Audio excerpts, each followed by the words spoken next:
નમસ્કાર વિદ્યાર્થી મિત્રો, આજે આપણે ધોરણ 12 વિજ્ઞાન પ્રવાહના પ્રથમ ચેપ્ટરના સ્વાધ્યાયના કેટલાક દાખલા જોવાના છે। એમાં સ્વાધ્યાયનો એક દાખલો છે સ્વાધ્યાયનો 1.12। એની અંદર આપણને એવું કહેલું છે કે કોપરના અલગ કરેલા બે ગોળાઓ A અને B ના કેન્દ્રો વચ્ચેનું અંતર 50 સેન્ટીમીટર છે। અહીંયા આપણે આકૃતિ જો દોરીએ તો સ્વાધ્યાયનો 1.12 અહીંયા આગળ આપણને કોપરના બે અલગ કરેલા ગોળાઓ કહેલા છે।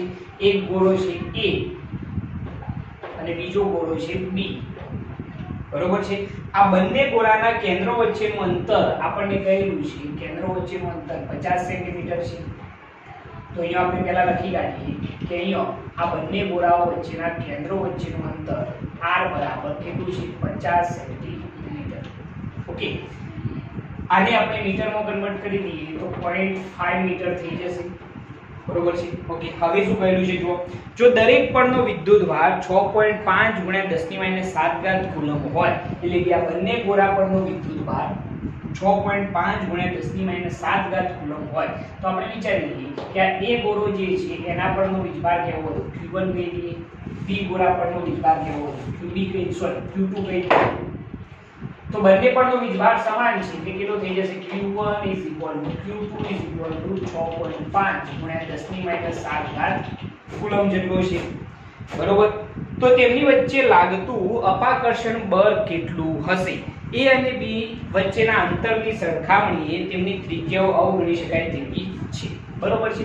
ઓકે, તો અહીંયા આપણને એવું કહેલું છે કે બે ગોળાઓ છે A અને B, બંને વચ્ચેનું અંતર 50 સેન્ટીમીટર એટલે કે 0.5 મીટર છે। બંને ગોળા પરનો વીજભાર સમાન છે, કેટલો આપેલો છે 6.5 × 10⁻⁷ કુલમ્બ। તો આ બંને વચ્ચે કયું બળ લાગશે? તો અપાકર્ષી બળ લાગશે, કારણ કે બંને ધન વીજભાર છે। હવે લાગતું અપાકર્ષી બળ કેટલું થશે જો એ આપણે કેવું હોય તો લાગતું અપાકર્ષી બળ F બરાબર અહીંયા આપણે કહી દઈએ અથવા તો ઓકે F બરાબર K Q1 * Q2 અપન શું થઈ જશે R², બરોબર છે। દરેકની કિંમત એપ્લાય કરીએ તો F બરાબર K બરાબર કેટલા થશે 9 × 10⁹ Q1 અને Q2 તો બંને સમાન છે એટલે આપણે અહીંયા લખી કાઢીએ 6.5 × 10⁻⁷ નું શું આવશે સ્ક્વેર, કારણ કે બંને સમાન છે। ઓકે, અપન અંતર કેટલું છે 0.5 મીટર, તો 0.5 નો શું થઈ જશે સ્ક્વેર। ઓકે, હવે જરા જોજો આનું તમે સાદુરૂપ આપશો એટલે તમને આ બળ મળશે। સાદુરૂપ તમે કેલ્ક્યુલેટરમાં આપજો તો તમને અહીંયા જવાબ મળશે 1.521 × 10⁻² ન્યૂટન। તો આટલું બળ લાગતું હશે, બરોબર છે। સિમ્પલ ક્વેશ્ચન છે, જસ્ટ અહીંયા તમારે કુલમ્બ્સ લો એપ્લાય કરવાનું છે એટલે તમને આ જવાબ મળી જશે, બરોબર છે। હવે એની અંદર આપણને શું કહ્યું છે જરા જોજો, એની અંદર બીજો ક્વેશ્ચન છે જો આ દરેક ગોળા પરનો વિદ્યુતભાર બમણો કરવામાં આવે, આ દરેક ગોળા પરનો વિદ્યુતભાર કેવો કરવામાં આવે બમણો કરવામાં આવે અને તેમની વચ્ચેનું અંતર અડધું કરવામાં આવે તો કેટલું અપાકર્ષણ બળ લાગશે એ આપણે શોધવાનું છે। જો આ દરેક ગોળા પરનો વિદ્યુતભાર કેવો કરવામાં આવે બમણો અને એમની વચ્ચેનું અંતર કેવું કરવામાં આવે અડધું કરવામાં આવે તો એ કન્ડિશનની અંદર લાગતું બળ કેટલું હશે? આ પહેલો ક્વેશ્ચન તો થઈ ચૂક્યો છે। હવે બીજો ક્વેશ્ચન, હવે જરા જોજો કે આ બંને ગોળા પરનો વિદ્યુતભાર કેવો કરીશું આપણે બમણો, એટલે અહીંયા એમની વચ્ચે લાગતું બળ આપણે જોઈશું। તો અહીંયા આગળ આપણે લખી કાઢીએ કે આ જે પ્રથમ ગોળો હતો એના પરનો વીજભાર પહેલા કરતો બમણો એટલે 2Q1 થઈ જશે, જે બીજો ગોળો છે એના પરનો વીજભાર પણ બમણો એટલે 2Q2 થઈ જશે અને એમની વચ્ચેનું જે અંતર હતું એ અંતર કેટલું થઈ જાય પહેલા કરતો અડધું, એટલે હું કહી દઉં છું R/2 અથવા 0.5/2 થઈ જશે। ઓકે, હવે જરા જુઓ કે આનું સાદુરૂપ શું થશે। હવે જો બમણો વિદ્યુતભાર કરવામાં આવે અને અંતર અડધું કરવામાં આવે તો એમની વચ્ચે લાગતું અપાકર્ષી બળ જેને આપણે F' કહી દઈએ તો F' બરાબર શું થઈ જશે કે અહીંયા આગળ વિદ્યુતભાર કેટલો છે 2Q1 * 2Q2 અપન એમની વચ્ચેનું અંતર કેટલું થઈ જશે R/2 નો સ્ક્વેર, બરોબર છે। શું કર્યું ખ્યાલ આવે ને? વિદ્યુતભાર કેટલો કર્યો બમણો, આ પણ બમણો કર્યો। કુલમ્બ્સ લો મુજબ કે Q1 બરાબર કેટલા 2Q1 q2 બરાબર કેટલા 2q2 अपन એ બંને વચ્ચેનું અંતર r/2 નો સ્ક્વેર. થોડું સાદું રૂપ આપીએ તો f' બરાબર કેટલું થઈ જશે જરા ધ્યાનથી જોજો. અહીંયા r/2 નો સ્ક્વેર છે એટલે 2 નો વર્ગ 4 થાય. 2 નો વર્ગ 4 થશે. છેદનો છેદ ક્યાં જશે અંશમાં. બરોબર. એટલે 4 * 8 તો કેટલા થઈ જશે 16. તો 16 k q1 * q2 अपन છેદમાં શું વધશે r નો સ્ક્વેર. શું કર્યું ખ્યાલ આવી ગયો ને? ઓકે. હવે જરા ધ્યાનથી જો. અહીંયા આગળ k q1 * q2 अपन r² જે છે એની કિંમત તો આપણે ઓલરેડી શોધેલી છે.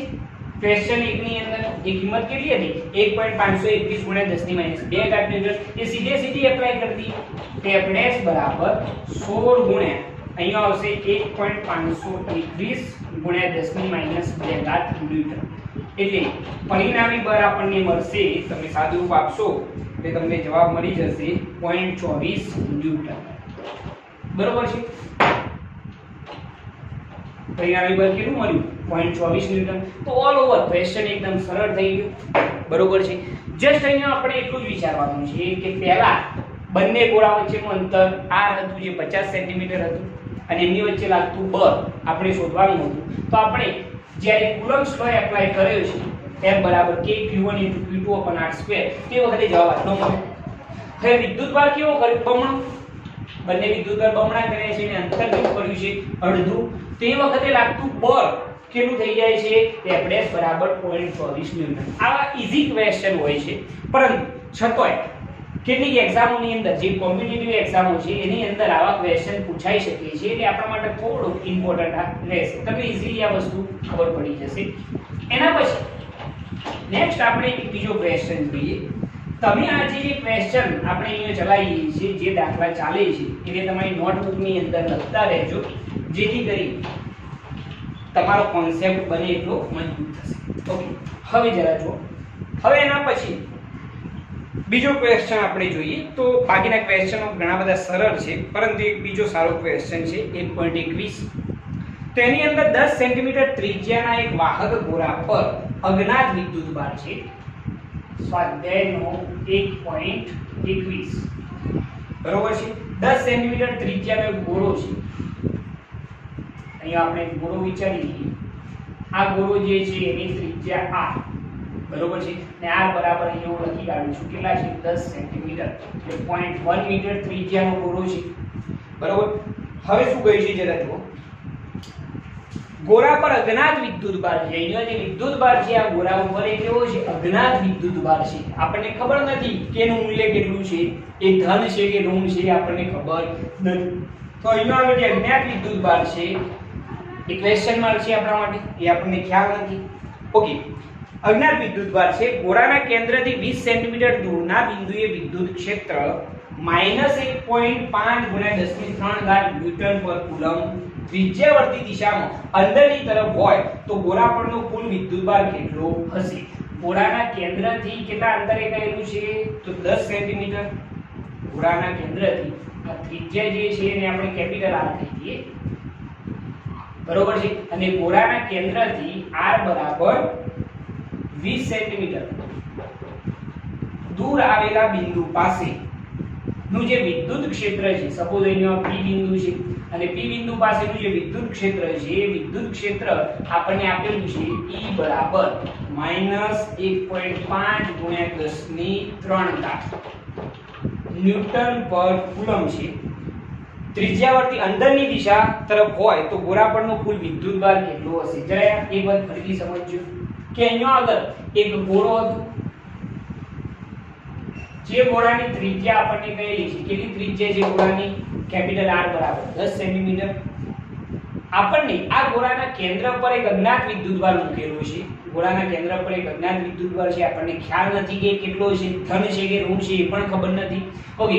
ગોળાના કેન્દ્રથી 20 સેન્ટીમીટર દૂર આવેલા P બિંદુ પાસે ઉદ્ભવતું વિદ્યુત ક્ષેત્ર કેટલું છે E બરાબર -1.5 × 10³ ન્યૂટન પર કુલમ્બ છે અને એ પણ કઈ દિશામાં ત્રિજ્યાવર્તી અંદરની દિશામાં આ દિશામાં છે. બરોબર છે. પહેલા આકૃતિ વ્યવસ્થિત સમજશો તો તમને ખ્યાલ આવશે કે કેન્દ્રથી 20 સેન્ટીમીટર દૂર P બિંદુ પાસે ઉદ્ભવતું વિદ્યુત ક્ષેત્ર ત્રિજ્યાવર્તી અંદરની દિશામાં એટલા માટે તો ઋણ છે -1.5 ગુણ્યા 10⁻³ ન્યૂટન પર કુલમ, તો ગોળા પરનો વિદ્યુતભાર કેટલો હશે? તો આપણે જાણીએ છીએ કે ગોળાના કેન્દ્રથી P બિંદુ પાસે ઉદ્ભવતું વિદ્યુત ક્ષેત્ર E બરાબર કયા સૂત્ર મુજબ મળશે? તો kq/r², બરોબર છે. તો વિદ્યુતભાર Q બરાબર, આપણે વિદ્યુતભાર શોધવાનો છે ગોળા પરનો, તો વિદ્યુતભાર Q બરાબર E * r² અપન શું થઈ જશે? k. જો કિંમત એપ્લાય કરીએ તો Q વિદ્યુત ક્ષેત્ર કેટલું છે? આપણે અહીંયા શોધેલું છે -1.5 ગુણ્યા 10⁻³, બરોબર છે. એના પછી અંતર કેટલું છે ગોળાના કેન્દ્રથી?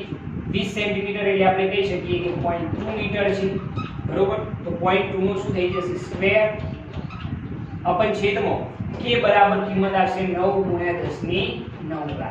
ઓકે, તો વિદ્યુતભાર આપણને મળી જશે. તમે આનું સાદુરૂપ આપશો એટલે તમને જવાબ મળશે. અહીંયા આગળ જવાબ તમને કંઈક 6.67 ગુણ્યા 10⁻⁹ કુલમ જેટલો મળશે, એટલે કે 6.67 નેનો કુલમ કહી શકાય, બરોબર છે. આટલો જવાબ આપણને મળશે. અને આ કેવો આવશે? ઋણ જ આવશે, બરોબર છે. કેમ ઋણ આવ્યો? કારણ કે વિદ્યુત ક્ષેત્ર અંદરની તરફ, અહીંયા લખવો જેવું લખી શકાય કે અહીં વિદ્યુત ક્ષેત્ર ત્રિજ્યાવર્તી અંદરની દિશામાં હોવાથી વિદ્યુતભાર ઋણ હશે. ગોળા પરનો વિદ્યુતભાર છે કેવો હશે? ઋણ હશે. ઈઝી ક્વેશ્ચન છે. જસ્ટ ખાલી તમારે અહીંયા વિદ્યુત ક્ષેત્રનું સૂત્ર એપ્લાય કરવાનું છે, E બરાબર kq/r², અને એની અંદર વિદ્યુતભાર q ને કરતા બનાવવાનો છે. q ને જેવો કરતા બનાવશો એટલે તમને જવાબ મળી જશે, બરોબર છે. ઓકે, એના પછી એક બીજો ક્વેશ્ચન જોઈ લઈએ. તો એની અંદર આપણને એવું કહેલું છે કે 2.4 મીટરનો વ્યાસ ધરાવતા એક સમાન વિદ્યુતભારિત ગોળા પર વિદ્યુતભારની પૃષ્ઠ ઘનતા 80 માઇક્રોકુલમ પર મીટર સ્ક્વેર છે. તો બે ક્વેશ્ચન કરેલા છે કે ગોળા પરનો વિદ્યુતભાર શોધો, અને બીજો ગોળાની સપાટીમાંથી બહાર જતું કુલ વિદ્યુત ફ્લક્સ કેટલું હશે એ પણ આપણે શોધવાનું છે. તો ઈઝી ક્વેશ્ચન જરા જોજો કે અહીંયા હવે આપણને કહેલું શું છે? આ છે સ્વાધ્યાયનો 1.22. બધા સરળ દાખલા છે. ઓકે, 2.4 મીટરનો વ્યાસ ધરાવતા, અહીંયા આગળ આપણને વ્યાસ આપેલો છે 2.4 મીટર, જે તમે સમજી શકો છો. ત્રિજ્યા કેટલી થશે? તો 1.2 મીટર, બરોબર છે. વ્યાસ ધરાવતા એક સમાન વિદ્યુતભારિત ગોળા પર વિદ્યુતભારની પૃષ્ઠ ઘનતા સિગ્મા કેટલી આપેલી છે? 80 માઇક્રોકુલમ પર મીટર સ્ક્વેર છે. માઇક્રોકુલમ છે એટલા માટે આપણે એને કુલમમાં કન્વર્ટ કરીએ તો 80 ગુણ્યા 10⁻⁶ કુલમ પર શું થઈ જશે? મીટર સ્ક્વેર, બરોબર છે. ઓકે, હવે ક્વેશ્ચન એ છે કે ગોળા પરનો વિદ્યુતભાર કેટલો હશે? બરોબર. તો ગોળા પરનો વિદ્યુતભાર આપણે શોધવો હોય તો તમને ખ્યાલ છે કે પૃષ્ઠ ઘનતા સિગ્મા બરાબર આપણે શું લખતા હતા? q/a, અને એ બરાબર શું આવશે? આનું ક્ષેત્રફળ 4πr². ત્રિજ્યાને આપણે કેપિટલ R દઈ દઈએ, યાદ છે ને? પૃષ્ઠ ઘનતા સિગ્મા બરાબર શું લખતા? q/a, એટલે પૃષ્ઠ ઘનતા સિગ્મા બરાબર q/a બરાબર ગોળાનું ક્ષેત્રફળ શું આવશે? 4πr². તમારે વિદ્યુતભાર શોધવાનો છે તો q ને કરતા બનાવશો તો સિગ્મા * 4πr શું થશે? સ્ક્વેર. તો વિદ્યુતભાર q બરાબર પૃષ્ઠ ઘનતા આપેલી છે 80 ગુણ્યા 10⁻⁶, બરોબર છે, ગુણ્યા 4 ગુણ્યા પાઈ ની કિંમત 3.14 ગુણ્યા અહીંયા ત્રિજ્યા આપેલી છે 1.2 નો સ્ક્વેર છે એટલે 2 વખત થઈ જશે.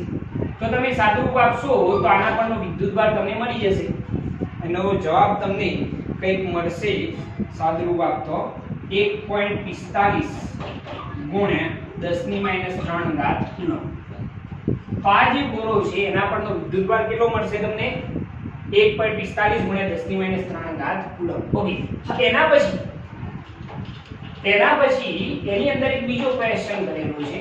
બીજો ક્વેશ્ચન શું છે જરા જોજો. બીજો ક્વેશ્ચન એવો છે કે બહાર નીકળતું ફ્લક્સ કેટલું હશે? તો આ ગોળાની બહાર નીકળતું ફ્લક્સ કેવું હોય? આપણે કે ફ્લક્સ કેટલું થાય? ફ્લક્સ નું સૂત્ર તમે જાણો છો.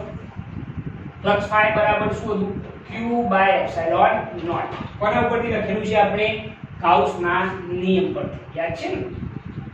ગાઉસ લો. ઓકે, હવે અહીંયા આગળ આપણે ઉદ્ભવતું ફ્લક્સ શોધવા માટે ઉદ્ભવતું ફ્લક્સ થાય બરાબર, ચલો વિદ્યુતભાર કેટલો છે એના ઉપર તો 1.45 ગુણ્યા 10⁻³ ઘાત બરોબર છે. હવે છેદમાં એપ્સિલોન નોટ ની કિંમત 8.85 ગુણ્યા 10⁻² શું થશે 12 ઘાત. સાદુરૂપ આપશો એટલે આપણને ફ્લક્સ મળી જશે. તો સાદુરૂપ આપતો આપણને જવાબ મળે છે અહીંયા. આનો જવાબ આપણને મળશે લગભગ 1.64 ગુણ્યા 10⁸ ઘાત ન્યૂટન ઇન્ટુ મીટર સ્ક્વેર પર શું આવશે કુલમ બરોબર છે. તો આ થઈ ગયો એનો વિદ્યુતભાર અને આ થઈ ગયો એનું ફ્લક્સ. તો સિમ્પલ ક્વેશ્ચન છે. તો આ ગોળો જે હતો એનો વ્યાસ આપણને આપેલો હતો તો એની ત્રિજ્યા આપણે મેળવી લીધી છે. ગોળાની પૃષ્ઠ ઘનતા આપણને આપી હતી અને એમ કહ્યું હતું કે ગોળા પરનો કુલ વિદ્યુતભાર કેટલો હશે તો ઈઝીલી મળી જાય. પૃષ્ઠ ઘનતા સિગ્મા બરાબર q અપન a, તો સિગ્મા બરાબર q અપન a બરાબર શું થઈ જાય 4πr² કારણ કે ગોળો છે એનું ક્ષેત્રફળ. તો વિદ્યુતભાર q બરાબર શું થઈ જાય તો q બરાબર આપણને સૂત્ર મળી જાય સિગ્મા ઇન્ટુ 4πr². કિંમત એપ્લાય કરવાની છે જસ્ટ. જેવી કિંમત એપ્લાય કરશો એટલે ગોળા પરનો વિદ્યુતભાર તમને મળી જશે. અને એના પછી ગોળામાંથી ઉદ્ભવતું ફ્લક્સ શોધવાનું છે. એના માટે ગાઉસ લો બેસ્ટ આઈડિયા. તો ગાઉસના લો પરથી ફ્લક્સ φ બરાબર q અપન એપ્સિલોન નોટ.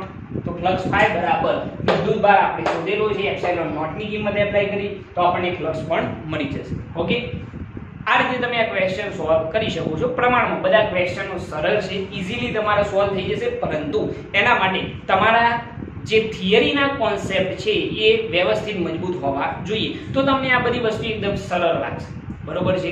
ઓકે, જો તમને અમારી આ ચેનલ પસંદ આવતી હોય તો અમારી આ ચેનલને લાઈક કરો, શેર કરો, સબસ્ક્રાઇબ કરો અને બેલ આઇકન સ્ટાર્ટ કરો જેથી અમારા આવનારા વિડીયો તમને મળતા રહે. જય